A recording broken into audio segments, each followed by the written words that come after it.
to the stage Rich Himsworth from Salesfire. So, unlike Tony, Rich has got no fucking idea about what I'm going to ask him about. Absolutely I've not prepped him about anything. He's had no questions sent to him. Pun? No, but you prepped your questions. I'm just free firing this one. Have you got questions, or is this completely? You know when I said I've got no fucking questions? I wasn't joking. So first of all, I always think it's better for you to introduce yourself because you know yourself better than I do. Just give us a quick 60-second overview of who Richard is. You haven't got any questions, have you? So, right, 60 seconds. Okay. So, I came from the creative industry, so I'm weirdly the most qualified animator in our office. There's no money in animation, as Ollie mentioned before, like with architecture. Kind of got promised the dream at uni, and then there turned out to be not a lot there. Realised very quickly I was more into sales than anything else, and knew I needed to get into the e-commerce space. So set up an e-commerce company. I think I did the sales okay, but maybe I was over-promising. Won a whole load of customers, got in with kind of EPOS systems, won a whole load of customers, about 11 or 12 within 6 months. Realised we were really punching above our weight, and then got absorbed into a little company called Visualsoft. And this is going back to 2008, I want to say, something like that. Wow. And I think the words were from their sales director, "You can join us or we'll steamroller you." And apparently they had 50 developers. I always remember this. It was like, "How many developers you got?" I went, "1." And they were like, "Well, we got 50 developers." And then day one turned up, all of our equipment turned up. There was 3 of us there, got absorbed into the company. And there was 8 developers, I think. So somewhat overpromised. And I think our portfolio essentially doubled their portfolio. Anyway, long story short, I was brought in more from the marketing side, so I seemed to be okay at doing that side of things. But and that's what I was doing within the company. And they had one sales guy, and that was Tim, Mr. Steamroller. So, not that Tim, by the way. Don't worry. Oh, not that one. To the Tim. So basically, he was sales director there, and it was a team of it must have been 20 there, something like that. And I heard him on the phone one day, and I remember going, "I've got a lead for you," and this company's got no more than £4,000 for an e-commerce site. And Tim went, "Well, you can't do much with £4,000, can you?" I went, "Well, that's the most they've got. So if you want it, speak to them." And I listened to Tim on the phone. I've never heard anything like it. Just the delivery, everything about it. I just sat there open-mouthed in awe. 40 minutes later, they wrote a check for something like £22,500. No word of a lie. Check's in the post for you, off the back of like a 40-minute conversation. And I went, "I want to be that. I want to do that." So eventually, they allowed me to move out of marketing, which ironically is I had to hire someone to replace me, which was actually David Duke. Ended up interviewing him, replaced. I moved over, and then we hit the cusp of a wave. Really, it was kind of Magento era. It was pre-Shopify, and we were just winning. I think it was something like I sold 35 sites in a month once. It was just this machine that we had set up. Would you like a new job? And then it got to a point where it grew, and you know, as you do, you want to move on to other things. So I ran the sales team. That was a sales team of 23, including the SDRs. Then I moved on to partnerships, and it was a team of just me, basically. Just wanting to do something fresh, spread my wings with it. Grew that out, and basically it was like it'd never been done before. So it was a great opportunity to just build out all these relationships. It's a bit like being a tax man, going around and going, "Sage Pay, you've got 650 clients with us and you pay us nothing." So, and doing that. And then came the opportunity with a spin out called Innovation Labs. Someone in the company, Gemma Foster it was, she went, "You couldn't do that." And so I ended up taking something like a £40,000 pay cut because she went, "You couldn't do that." And I went, "Yeah, I can." So I joined this Innovation Labs, and basically what this was, sorry, I've gone more than a minute, I'll go quick. What this was was I always say it's a bit like they basically spun it out from VS as a thing where you throw in all your crazy ideas, and some of them will work, some of them won't work. And I always say it was, they'll deny it, but I know what it was. There was a company called there was a game for the iPhone called Angry Birds, which everyone will know about. And they basically set up that company, built the game, within something like 9 months had sold for 20 or 30 odd million. And they went, we could do that. So they set about all these different ideas, and most of them fell on the face really badly. And then I went, I'll take over. Basically, the guy running it famously left the building at 5 a.m. We saw him on CCTV. He just cleared his desk and just went missing. No one knows where he went, still to this day. I think he's in America somewhere, but he just literally left. And so I went, I'll go in there and do it. So I took over this innovation labs, about 6 different businesses or kind of projects that were running. And then I realized our outgoings were about 60,000 a month and our income was about $3,000 a month. It was about probably 2 months from being utterly dead. Yeah. So I went, scrap everything, which wasn't popular with the guys at VisualSoft. Scrap everything, and we're just going to rely on this pop-ups business that we've got, or this pop-ups concept called Salesfire. It was about 2 months old at the time. We didn't have a payment gateway, we didn't have a dashboard, and people were actually paying by check. So I arrived, and there's a check for £8.70 on the desk, and the clients actually sent it in, and I'm going, this is ridiculous. There was also me being from like a sales background as well. It was, I forgot what you call it, something cage, where it's basically we're in a basement of VisualSoft. They hadn't done it out. There was live wires hanging down from the ceiling, a leak somewhere, so it was wet carpet, which wasn't a good combination, I don't think, looking back. And there were no phone lines into there was no phone lines in, and it was that someone will know the name better than me. It's basically where there's no mobile signal. So I arrived there. Has anyone seen the BlackBerry movie? Where the guy walks in, he's just like, what is happening? Like that was it. I see that moment where people were playing Command and Conquer using the phone line. And that's exactly what it was. I was going, how do you guys do any business? And they're like, what? So basically, we just went Salesfire, sell overlays into, obviously I've got the relationships with quite a lot of retailers from what I was doing. So I just went desperation, we just sell that. And then it grew, and it gradually grew, and we broke even, and then we moved out there as quickly as possible because people were going, well, you are just the same company, so we couldn't work with other platforms, which we weren't and never were. Then we split out as Salesfire.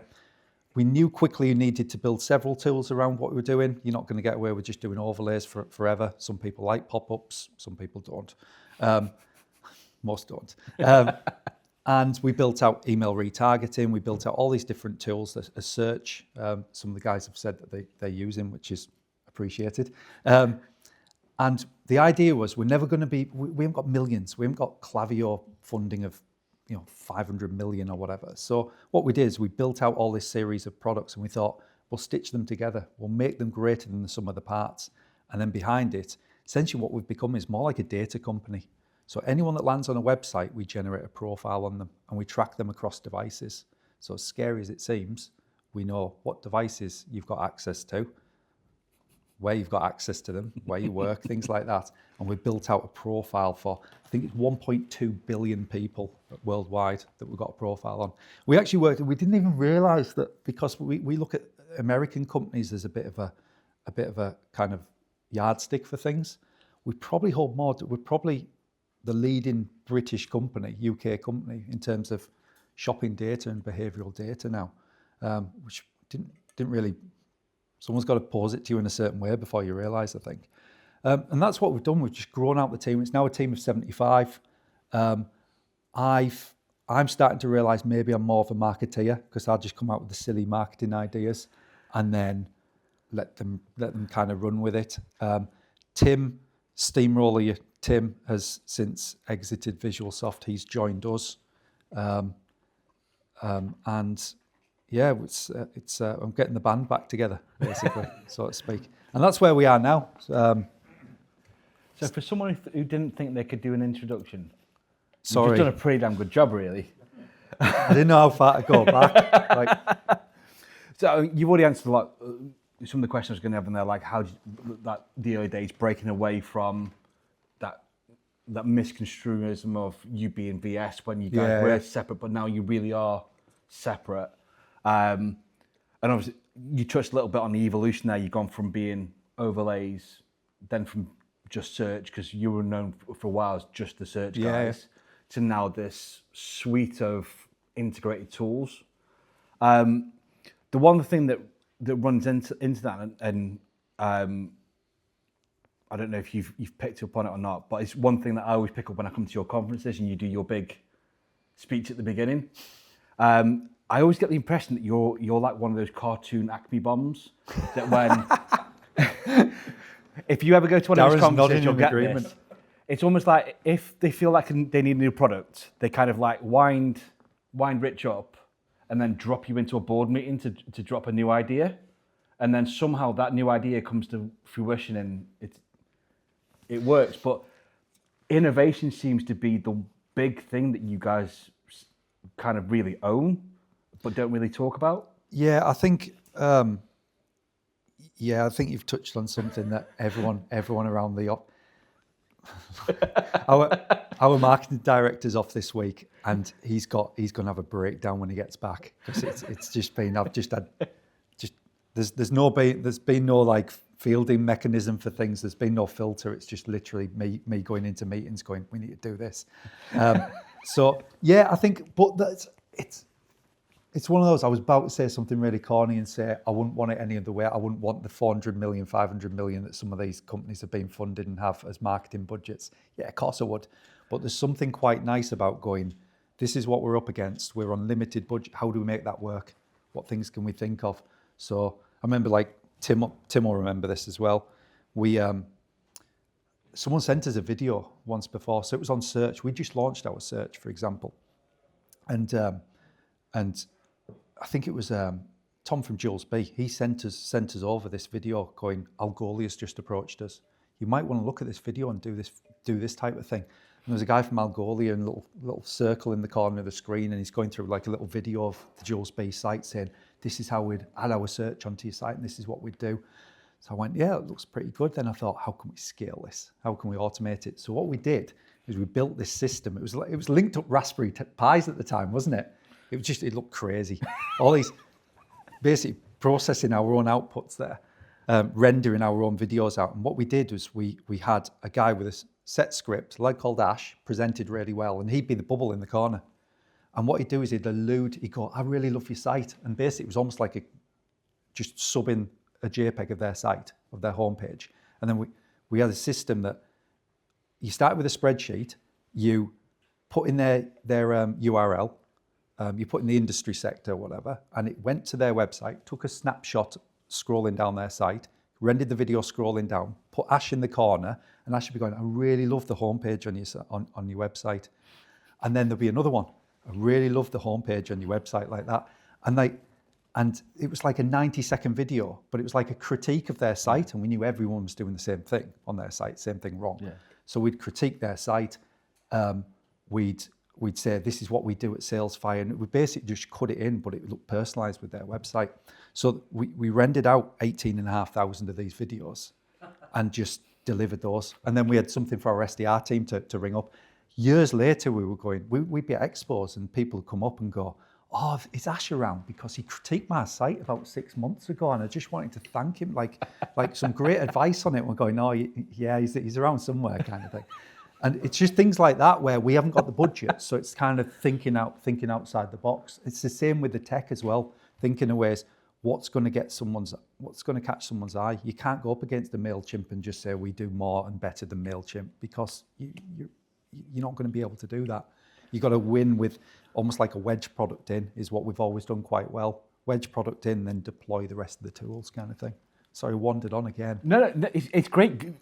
This is why I ask the questions I do, because it lets you answer in a really nice, open way, and that's brilliant, because it's nice to see how you can get creative with hardly any budget. And I mean, you guys always appear to be as big as your Clayviews, your Search Springs, your Clayview. You always appear that, but obviously you are still, like, budget-wise, you're not there. Yeah, you are going toe to toe with them. I like the reason why I asked about innovation is out of all the companies, you're probably one of the ones that I hear talk about innovation the most when you do your talks. A lot will talk about features and products and yeah,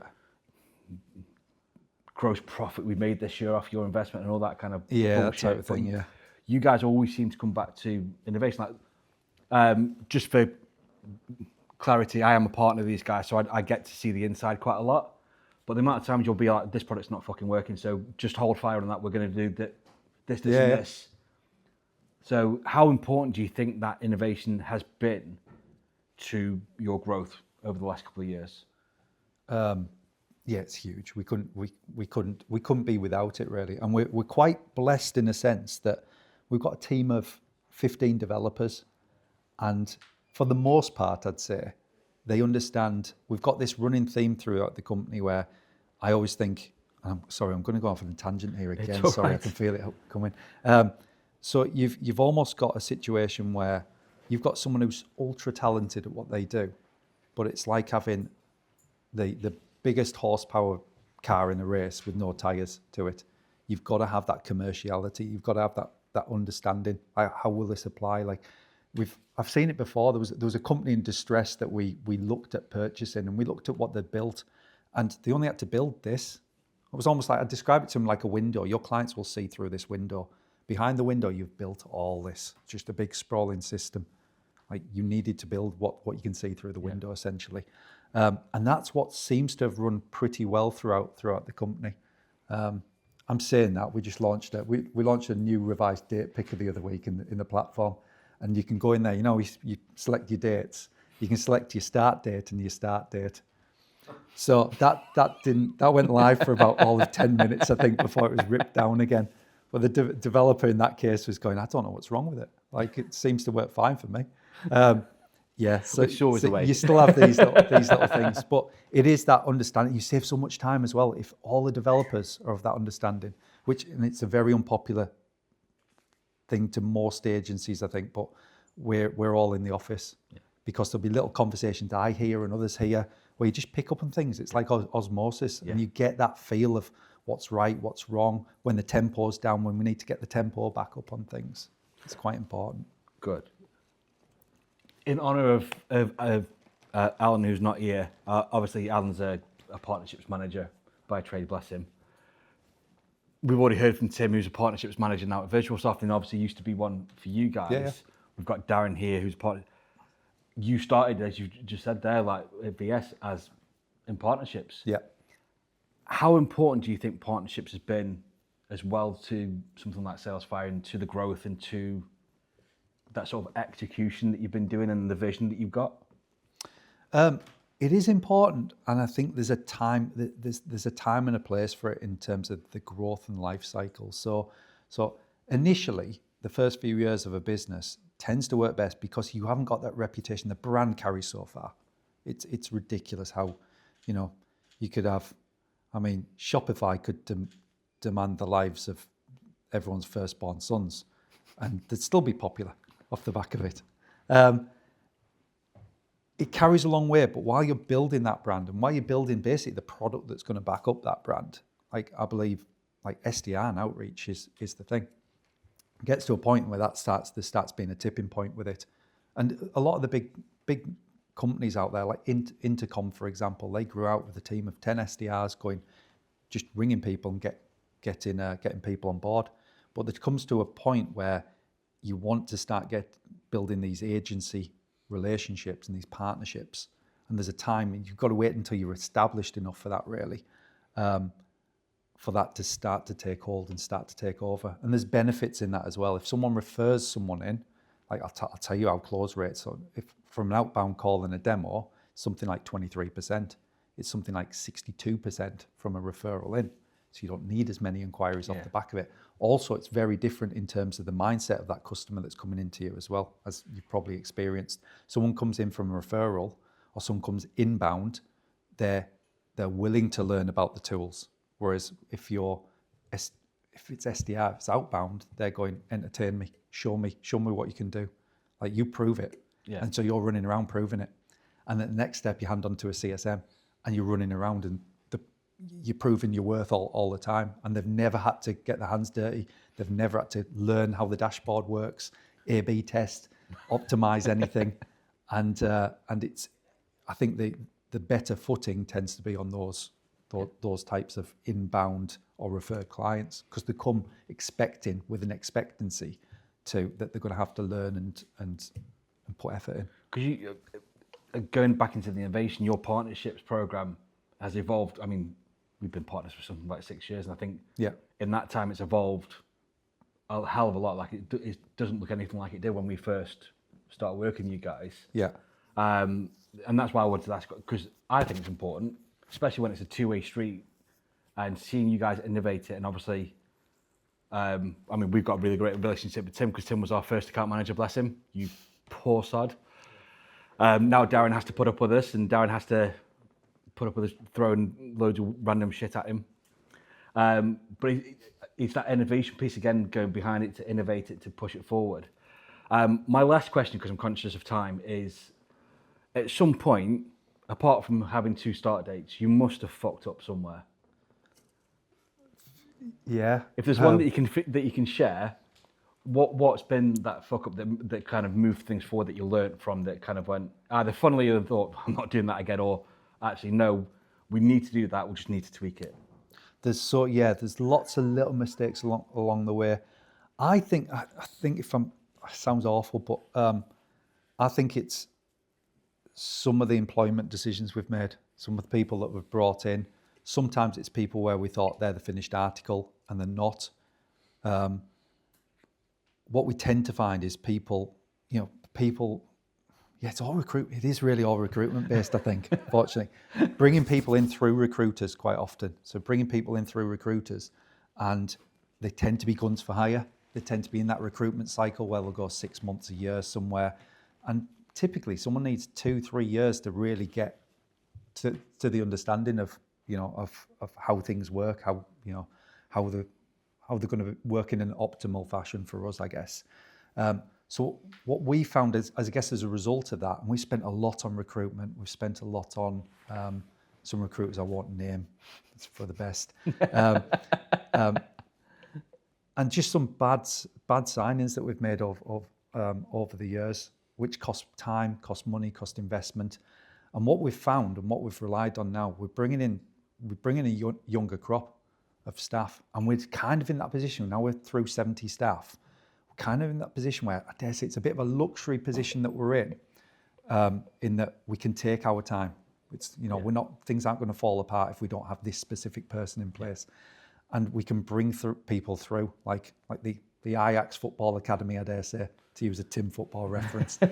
We can bring people through the ranks essentially. Yeah. And it takes a while, but it means that our marketing team is elite, I believe. Yeah. Like the dev team is elite now because of it. And it's taken a while. And that's one of those things, I guess it might get mentioned later on, but in terms of investors, quite often investors are going, results tomorrow, straight away. And you make these really kind of off the cuff decisions and frantic impulse decisions in signing various, fulfilling various roles. But taking your time, there's a lot to be said for it, taking your time.